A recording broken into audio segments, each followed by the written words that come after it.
നടൻ ഉണ്ണി മുകുന്ദനും മാനേജറായിരുന്ന വിപിൻ കുമാറും തമ്മിലുള്ള പ്രശ്നങ്ങൾ പരിഹരിച്ചുവെന്ന് FEFKA general secretary B Unnikrishnan അറിയിച്ചു. രണ്ടുപേരെയും ഒരുമിച്ചിരുത്തി സംസാരിച്ചു. നിലവിൽ വിപിനെതിരെ പരാതികളൊന്നും സംഘടനയ്ക്ക് ലഭിച്ചിട്ടില്ല. വിപിൻ പോലീസിന് നൽകിയ പരാതിയിൽ സംഘടന ഇടപെട്ടില്ലെന്നും ബി ഉണ്ണികൃഷ്ണൻ പറഞ്ഞു. തുറന്നുള്ള സംസാരം തന്നെ ഒരു പരിഹാരമാണ്. നിങ്ങൾക്കറിയാവുന്ന പോലെ തുറന്ന് നമ്മൾ സംസാരിക്കുമ്പോൾ നമ്മുടെ പല പ്രശ്നങ്ങളും ഉള്ളിൽ നിന്ന് ഒഴിഞ്ഞു പോകും. ഒരു കേസ് നിലനിൽക്കുന്നുണ്ട്.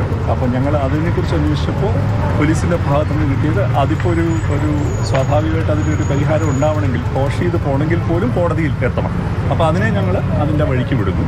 വിപിൻ്റെ പേരിൽ നിലവിൽ ഒരു പരാതിയില്ല. നടിമാരുടെ പരാതിയുണ്ട് എന്നൊക്കെയാണല്ലോ പറയുന്നത്. അങ്ങനെ ഒരു പരാതി നിലവിലില്ല എന്നുള്ളതും ഞങ്ങൾ പറയാം.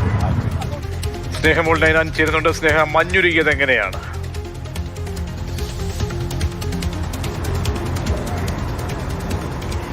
നീണ്ട 3 മണിക്കൂർ നേരത്തെ ചർച്ച. ആ ചർച്ചയ്ക്കൊടുവിലാണ് നിലവിൽ ഉണ്ണി മുകുന്ദൻ അതുപോലെ തന്നെ വിപിൻ കുമാറിന്റെ ഈ ഒരു പ്രശ്നം പരിഹാരത്തിലെത്തിയത്.